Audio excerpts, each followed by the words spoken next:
साथियों, कैसे हैं आप सब। आशा करते हैं आप सब लोग अच्छे होंगे, स्वस्थ होंगे, मस्त होंगे। दोस्तों, स्वागत है आपका आपके अपने YouTube चैनल दिशार क्लासेस में। दोस्तों, हम आपके लेके आए हैं संविधान से संबंधित प्रश्न, जिसमें हम देखने वाले टॉप 100 क्वेश्चन, जो कि बहुत ही इम्पोर्टेंट है और जो कि बार बार एग्ज़ाम में पूछे जाते हैं। तो दोस्तों, बने रहिएगा हमारी वीडियो के साथ। और अगर दोस्तों आपको वीडियो अच्छा लगे तो प्लीज़ हमारे वीडियो को लाइक कीजिएगा, शेयर कीजिएगा, कमेंट कीजिएगा। और दोस्तों, अगर आप हमारे चैनल पर नए हैं तो प्लीज़ हमारे चैनल को सब्सक्राइब कीजिएगा। तो चलिए दोस्तों, स्टार्ट करते हैं। आज के देखते हैं हम क्वेश्चन, टॉप 100 क्वेश्चन जो कि संविधान से हर एग्ज़ाम में बार बार पूछे जाते हैं। और दोस्तों, हम इसके एक्स्ट्रा फैक्ट भी देखेंगे, जिससे आपको एक क्वेश्चन के साथ में 10 क्वेश्चन की हम तैयारी साथों साथ करवाएंगे। तो चलिए दोस्तों, स्टार्ट करते हैं आज का अपना सेशन और देखते हैं आज का पहला क्वेश्चन। दोस्तों, पहला क्वेश्चन आपकी स्क्रीन पर ये रहा। स्वतंत्रता के बाद भारत की संविधान सभा के अध्यक्ष कौन थे। जो स्वतंत्रता के बाद पूछा है कि भारत की संविधान सभा के अध्यक्ष कौन थे बताइएगा। हरेंद्र कुमार मुखर्जी थे, सच्चिदानंद सिन्हा थे, डॉक्टर BR अम्बेडकर थे या डॉक्टर राजेंद्र प्रसाद थे। तो इसका राइट आंसर दोस्तों क्या हो जाएगा। इसका राइट आंसर हो जाएगा डॉक्टर राजेंद्र प्रसाद जो थे, ये संविधान सभा की स्वतंत्रता के बाद भारत की संविधान सभा के अध्यक्ष थे। तो दोस्तों, 9 दिसंबर 1946 को डॉक्टर सच्चिदानंद सिन्हा को, किसको, डॉक्टर सच्चिदानंद सिन्हा को क्या किया गया था, संविधान सभा का अस्थायी अध्यक्ष नियुक्त किया गया था। कब किया गया था, 9 दिसंबर 1946 को। और दोस्तों, जब दूसरी बैठक हुई 11 दिसंबर 1946 को, तो डॉक्टर राजेंद्र प्रसाद को संविधान सभा का प्रथम स्थायी अध्यक्ष चुना गया था। किसको चुना गया था, डॉक्टर राजेंद्र प्रसाद को। कब चुना गया था, आपको डेट याद रखना है, 11 दिसंबर 1946 को डॉक्टर राजेंद्र प्रसाद को संविधान सभा का प्रथम स्थायी अध्यक्ष चुना गया था। आगे बढ़ते हैं। और दोस्तों, याद रखिएगा, प्रारूप समिति थी, इसके अध्यक्ष किसे चुना गया था, डॉक्टर भीमराव अंबेडकर को चुना गया था प्रारूप समिति का अध्यक्ष। कब चुना गया था, 29 अगस्त 1947 को चुना गया था डॉक्टर भीमराव अंबेडकर को प्रारूप समिति या मसौदा समिति भी इसी को कहा जाता है। किसको कहा जाता है, प्रारूप समिति को। और दोस्तों, उपाध्यक्ष की बात करें तो HC मुखर्जी जो है, इनका पूरा नाम क्या है, हरेंद्र कुमार मुखर्जी। आपको ऑप्शन में HC मुखर्जी लिखा आएगा, तो आपको याद रखना है इसका नाम पूरा क्या है, हरेंद्र कुमार मुखर्जी जो है। इन्हें उपाध्यक्ष निर्वाचित कब किया गया था, इन्हें किया गया था 11 दिसंबर 1946 को। और ये भी क्वेश्चन पूछा जा चुका है कि किसे भारतीय संविधान सभा का उपाध्यक्ष निर्वाचित किया गया था। तो ये किया गया था हरेंद्र कुमार मुखर्जी को 11 दिसंबर 1946 को। आगे बढ़ते हैं नेक्स्ट क्वेश्चन की ओर। भारतीय संविधान सभा में शामिल समानता, स्वतंत्रता एवं बंधुत्व के सिद्धांत को किस देश के संविधान से लिया गया है। तो दोस्तों, ये किससे लिया गया है बताइएगा। ऑप्शन नंबर ए है फ्रांस से, ऑप्शन नंबर बी है आयरलैंड से, ऑप्शन नंबर सी है ब्रिटेन से या ऑप्शन नंबर डी है ऑस्ट्रेलिया से। तो दोस्तों, ये लिया गया किससे, ये लिया गया है फ्रांस से। किससे लिया गया है, फ्रांस से लिया गया है स्वतंत्रता, समानता एवं बंधुत्व के सिद्धांत को। आगे बढ़ते हैं, देखते हैं और कौन से, आयरलैंड से क्या लिया गया। तो दोस्तों, ये आपको याद रखना है, शामिल स्वतंत्रता, समानता एवं बंधुत्व, स्वतंत्रता, समानता एवं बंधुत्व के सिद्धांत को किससे लिया गया है, फ्रांस के संविधान से लिया गया है। इन 3 शब्दों का सर्वप्रथम प्रयोग कहाँ हुआ था, ये भी आपको पूछ सकता है। तो ये हुआ था फ्रांस की क्रांति में इन शब्दों का सर्वप्रथम प्रयोग किया गया था।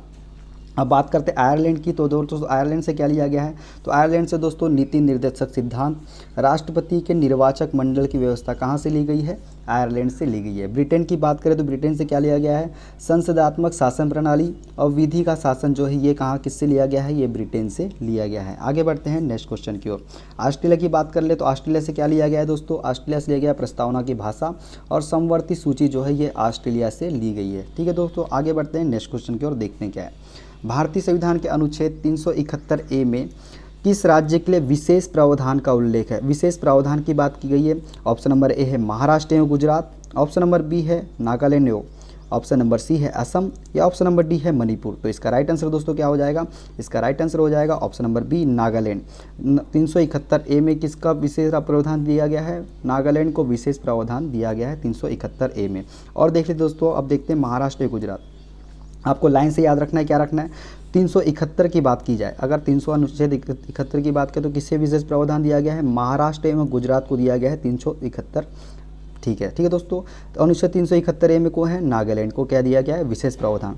अनुच्छेद 371B की बात करें तो असम को दिया गया है विशेष प्रावधान। अनुच्छेद 371C की बात करें तो मणिपुर को दिया गया है विशेष प्रावधान। अनुच्छेद 371D की बात करें तो आंध्र प्रदेश एवं तेलंगाना को विशेष प्रावधान दिया गया है। आपको ये याद रखना है। आगे बढ़ते हैं नेक्स्ट क्वेश्चन की ओर। इनमें से कौन सा अनुच्छेद राष्ट्रपति के कार्यकाल से संबंधित है? अनुच्छेद 53, अनुच्छेद 54, अनुच्छेद 55 या अनुच्छेद 56? तो इसका राइट आंसर क्या हो जाएगा दोस्तों? अनुच्छेद 56 जो है राष्ट्रपति के कार्यकाल से संबंधित है। किससे संबंधित है? कार्यकाल से संबंधित है। कौन सा? अनुच्छेद 56। ठीक है दोस्तों, आगे बढ़ते हैं, देखते हैं एक्स्ट्रा फैक्ट क्या है इसका। अनुच्छेद 56 राष्ट्रपति के कार्यकाल से संबंधित है, मैंने आपको बता दिया। ठीक है, अनुच्छेद 53 की बात करें तो संघ की कार्यपालिका शक्ति किसमें होगी? राष्ट्रपति में निहित होगी। किसमें निहित होगी? संघ की कार्यपालिका शक्ति राष्ट्रपति में निहित होगी, अनुच्छेद 53 कहता है। अनुच्छेद 54 की बात करें तो अनुच्छेद 54 में राष्ट्रपति के निर्वाचन से संबंधित उल्लेख किया गया है। अनुच्छेद 55 की अगर हम बात करें तो अनुच्छेद 55 में क्या है? राष्ट्रपति के निर्वाचन की पद्धति से संबंधित है। किससे संबंधित है? राष्ट्रपति के निर्वाचन की पद्धति से, याद रखिएगा, संबंधित है अनुच्छेद 55। अनुच्छेद 61 की बात करें तो राष्ट्रपति में महाभियोग किसके तहत लिया गया था? अनुच्छेद 61 के तहत लगाया था राष्ट्रपति पर महाभियोग। अनुच्छेद 72 की अगर हम बात करें तो अनुच्छेद 72 क्या है? राष्ट्रपति का क्षमादान। क्षमादान जो करता है राष्ट्रपति किसके अंतर्गत कहता है? अनुच्छेद 72 के तहत कहता है राष्ट्रपति का क्षमादान। ठीक है दोस्तों, अनुच्छेद 123 की बात करें तो क्या है? राष्ट्रपति की अध्यादेश शक्ति किसमें निहित होती है? अनुच्छेद 123 आपको याद रखना है। आगे बढ़ते हैं नेक्स्ट क्वेश्चन की ओर। भारतीय संविधान का कौन सा अनुच्छेद राष्ट्रपति शासन से संबंधित है? अब पूछा है राष्ट्रपति शासन के बारे में तो आपको बताना है अनुच्छेद 352 है, अनुच्छेद 356 है, या फिर अनुच्छेद 360 है, या अनुच्छेद 368 है। तो इसका राइट आंसर क्या हो जाएगा दोस्तों, बताइए। तो इसका राइट आंसर हो जाएगा अनुच्छेद 352 जो है।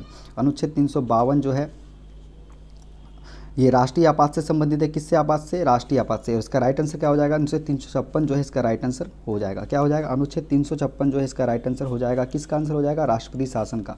राष्ट्रपति शासन का राइट आंसर क्या हो जाएगा? अनुच्छेद 356 जो है ये है राष्ट्रपति से शासन से संबंधित है। आगे बात करते हैं अनुच्छेद 352 की।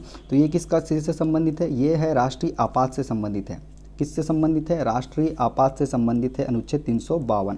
अगर हम बात करें आपातकाल से संबंधित तो दोस्तों इसका संबंध आपातकाल से संबंधित उपबंध जो है भारतीय संविधान के भाग 18 में अनुच्छेद कितने से कितना है? 352 से 360 के अंतर्गत उल्लेखित है। किससे?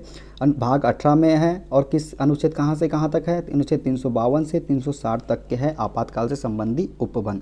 अब बात करते हैं अनुच्छेद 352 की। तो ये राष्ट्रीय आपात से संबंधित है। अनुच्छेद 356 की बात करें तो राष्ट्रपति शासन आपको याद रखना है। अनुच्छेद 360 जो है ये है वित्तीय आपात। क्या है? वित्तीय आपात से संबंधित है अनुच्छेद 360। अब अनुच्छेद 368 की बात कर ले तो अनुच्छेद 368 किससे जो संविधान में संशोधन किया जाता है वो किसके अंतर्गत किया जाता है? अनुच्छेद 368 के अंतर्गत किया जाता है संविधान में संशोधन। आगे बढ़ते हैं नेक्स्ट क्वेश्चन की ओर। राज्य के नीति निर्देशक सिद्धांतों का उल्लेख भारतीय संविधान के किस भाग में किया गया है? तो दोस्तों नीति निर्देशक सिद्धांतों की बात हुई है तो ये किस में किया गया है? भाग 4 में किया गया है। नीति निर्देशक सिद्धांतों का उल्लेख किस में किया गया? भाग 4 में। अब देखते हैं राज्य के नीति निर्देशक सिद्धांतों का उल्लेख किस में? संविधान के भाग 4 किस में है? भाग 4 के अनुच्छेद 36 से 51 तक में किया गया है। आपको अनुच्छेद भी याद रखना है कहाँ से कहाँ तक है? अनुच्छेद 36 से 51 तक में राज्य के नीति निर्देशक तत्वों का उल्लेख किया गया है भाग 4 में। ठीक है दोस्तों, भाग 4 में। अब दोस्तों नीति निर्देशक तत्वों को कहाँ से लिया गया है? तो ये लिया गया है दोस्तों आयरलैंड के संविधान से। कहाँ से लिया गया है? आयरलैंड के संविधान से लिया गया है राज्य के नीति निर्देशक तत्वों को। आगे बढ़ते हैं नेक्स्ट क्वेश्चन की ओर। दोस्तों डॉक्टर भीमराव अम्बेडकर जो थे इन्होंने नीति निर्देशक तत्वों को क्या कहा था? अनोखी विशेषता वाला बताया। किसे बताया है? राज्य के नीति निर्देशक सिद्धांत को अनोखी विशेषता वाला किसने बताया है? डॉक्टर भीमराव अंबेडकर ने बताया है अनोखी विशेषता वाला। और ग्रैनविल ऑस्टिन ने क्या बोला है? ग्रैनविल ऑस्टिन ने बोला है नीति निर्देशक तत्व और मौलिक अधिकारों को संविधान की मूल आत्मा कहा है। आपसे अगर क्वेश्चन पूछ ले कि मूल आत्मा किसने कहा है नीति निर्देशक तत्व और मौलिक अधिकारों को, तो ग्रैनविल ऑस्टिन ने जो है नीति निर्देशक तत्व और मौलिक अधिकारों को संविधान की मूल आत्मा कहा है। ये भी आपको याद रखना है। आगे बढ़ते हैं। भारत की संप्रभुता, एकता और अखंडता को बनाए रखना किसको? भारत की संप्रभुता, एकता और अखंडता को बनाए रखना और उसकी रक्षा करना क्या है? एक मूल अधिकार है, विधिक अधिकार है, सेना का कर्तव्य है या मौलिक कर्तव्य है? तो इसका राइट आंसर दोस्तों क्या हो जाएगा बताइए। तो इसका राइट आंसर हो जाएगा मौलिक कर्तव्य। क्या है? मौलिक कर्तव्य है भारत की संप्रभुता, एकता और अखंडता को बनाए रखना और उसकी रक्षा करना एक मौलिक कर्तव्य है। अब मौलिक कर्तव्य है ये तो आपको पता है। और मौलिक कर्तव्य को कहाँ से लिया गया आपको याद रखना है। मौलिक कर्तव्य को दोस्तों लिया गया है रूस से। कहाँ से लिया गया है? रूस से लिया गया है मौलिक कर्तव्य को। स्वर्ण सिंह समिति की सिफारिश पर वर्ष 1976 में 42वें संविधान संशोधन द्वारा, आपको संविधान संशोधन भी याद रखना है, 42वां संविधान संशोधन 1976 में मौलिक कर्तव्य को संविधान में जोड़ा गया था। कब जोड़ा गया था? 42वां संविधान संशोधन 1976 में मौलिक कर्तव्य को संविधान में जोड़ा गया था। ठीक है दोस्तों, आपको ये याद रखना है। मौलिक कर्तव्य के भाग 4 क में अनुच्छेद 51 क के तहत रखा गया है। किस में रखा गया? भाग 4 ए में अनुच्छेद 51 क में रखा गया है मौलिक कर्तव्य को। ठीक है और दोस्तों मौलिक कर्तव्य की संख्या कितनी है? मौलिक कर्तव्य की संख्या 11 है, ये भी आपको याद रखना है। आगे बढ़ते हैं नेक्स्ट क्वेश्चन की ओर।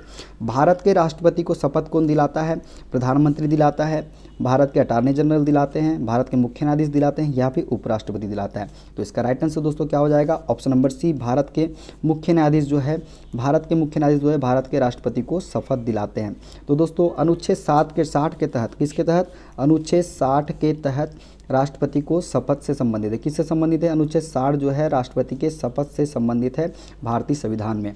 अब भारत के राष्ट्रपति को शपथ भारत का मुख्य न्यायाधीश दिला, या अगर मुख्य न्यायाधीश अनुपस्थित है तो उसकी अनुपस्थिति में कौन? उच्चतम न्यायालय का वरिष्ठ न्यायाधीश दिलाता है भारत के राष्ट्रपति को शपथ। आपको ये भी याद रखना है। आगे बढ़ते हैं नेक्स्ट क्वेश्चन की ओर। भारतीय योजना आयोग का गठन किस वर्ष किया गया था? तो दोस्तों भारतीय योजना आयोग का गठन किया गया था 1947 में, 1950 में, या फिर 1948 में, 1949 में? तो इसका राइट आंसर दोस्तों क्या हो जाएगा? इसका राइट आंसर होगा 1950 में जो है भारतीय योजना आयोग का गठन किया गया था। कब किया गया था? 1950 में किया गया था भारतीय योजना आयोग का गठन। किसकी सिफारिश पर किया गया था? तो आपको ये भी याद रखना है, के.सी. नियोगी की सिफारिश के आधार पर। किसके आधार पर? के.सी. नियोगी की सिफारिश के आधार पर केंद्रीय मंत्रिमंडल द्वारा लाए गए एक प्रस्ताव को पारित करके 15 मार्च 1950 ईस्वी को योजना आयोग की स्थापना की गई थी। किसकी स्थापना की गई थी? 15 मार्च 1950 को योजना आयोग की स्थापना की गई थी। और दोस्तों 1 जनवरी 2015 से योजना आयोग का स्थान किसने ले लिया है? नीति आयोग ने ले लिया है। ठीक है दोस्तों, नीति आयोग ने 1 जनवरी 2015 से योजना आयोग का स्थान ले लिया। अगर आपसे पूछ ले नीति आयोग की स्थापना कब हुई थी, तो ये हुई थी 1 जनवरी 2015 को की गई थी नीति आयोग की स्थापना। आगे बढ़ते हैं नेक्स्ट क्वेश्चन की ओर। नीति आयोग के वर्तमान अध्यक्ष कौन है? तो आपको पता ही है, जो हमारे प्रधानमंत्री नरेंद्र मोदी जी है वो है नीति आयोग के वर्तमान अध्यक्ष। और नीति आयोग का अध्यक्ष कौन होता है? जो भी प्रधानमंत्री होगा वह नीति आयोग का अध्यक्ष होगा। केंद्र सरकार द्वारा भारतीय योजना आयोग को कब भंग किया गया था? आपको ये भी क्वेश्चन पूछ सकता है कि भारतीय योजना आयोग को भंग कब किया गया था? तो ये आपको याद रखना है, योजना आयोग को भंग किया गया 2014 में। कब किया गया था? 2014 में भंग कर दिया गया, और 1 जनवरी 2015 को नीति आयोग की स्थापना की गई, जिसका अध्यक्ष कौन होता है? प्रधानमंत्री होता है। और अगर योजना आयोग के प्रथम अध्यक्ष की बात करें तो कौन होते हैं? योजना आयोग के प्रथम अध्यक्ष थे पंडित जवाहरलाल नेहरू थे। कौन थे? पंडित जवाहरलाल नेहरू जो थे वह योजना आयोग के प्रथम अध्यक्ष थे। आगे बढ़ते हैं नेक्स्ट क्वेश्चन की ओर। नीति आयोग के पहले अध्यक्ष कौन थे? तो दोस्तों नीति आयोग के प्रथम अध्यक्ष कौन थे? अरुण जेटली थे, अमिताभ कांत थे, अरविंद पनगड़िया थे, या नरेंद्र मोदी थे? तो इसका राइट आंसर हो जाएगा नरेंद्र मोदी जो है, ऑप्शन नंबर डी इसका करेक्ट हो जाएगा। नरेंद्र मोदी जो है नीति आयोग के पहले अध्यक्ष थे। कौन थे? नरेंद्र मोदी जो है नीति आयोग के पहले अध्यक्ष थे नरेंद्र मोदी। ठीक है दोस्तों, अब नीति का फुल फॉर्म आपको ज़्यादातर पूछा जाता है, तो आपको यह भी याद रखना है, national institution for transforming India जो है नीति का फुल फॉर्म होता है। और अरविंद पनगड़िया की बात कर ले तो अरविंद पनगड़िया जो थे नीति आयोग के प्रथम उपाध्यक्ष थे। कौन थे? नीति आयोग के प्रथम उपाध्यक्ष का अगर आपसे पूछ ले तो आपको क्या बताना है? अरविंद पनगड़िया जो थे नीति आयोग के प्रथम उपाध्यक्ष थे। आगे बढ़ते हैं। अभी वर्तमान में उपाध्यक्ष कौन है? तो वो है डॉक्टर सुमन के बेरी जो है नीति आयोग के वर्तमान उपाध्यक्ष। कौन है? डॉक्टर सुमन के बेरी जो है नीति आयोग के वर्तमान उपाध्यक्ष है। ठीक है दोस्तों, और नीति आयोग के वर्तमान सीईओ की बात कर ले तो सीईओ कौन है? BVR सुब्रमण्यम जो है वर्तमान कौन है? सीईओ है नीति आयोग के। कौन है? BVR सुब्रमण्यम जो है नीति आयोग के वर्तमान सीईओ है। ठीक है दोस्तों, तो दोस्तों आपको वीडियो कैसा लगा प्लीज़ हमें कमेंट करके ज़रूर बताइएगा। और दोस्तों अगर आप चाहते हैं कि हम इसकी सीरीज़ कंटिन्यू रखें तो प्लीज़ हमें कमेंट करके ज़रूर बताइएगा। दोस्तों अगर आपको वीडियो अच्छा लगे तो प्लीज़ हमारे वीडियो को लाइक कीजिएगा, शेयर कीजिएगा, कमेंट कीजिएगा। और दोस्तों अगर आप हमारे चैनल पर नए हैं तो प्लीज़ हमारे चैनल को सब्सक्राइब कीजिएगा। और दोस्तों इसकी PDF फाइल के लिए आप हमारे टेलीग्राम ग्रुप को ज्वाइन कर सकते हैं। टेलीग्राम ग्रुप का लिंक मैंने डिस्क्रिप्शन बॉक्स में दे दिया है। दोस्तों आपसे विदाई लेते हैं, अपना ख्याल रखिए, ध्यान रखिए, मिलते हैं आपसे। Okay bye bye, take care.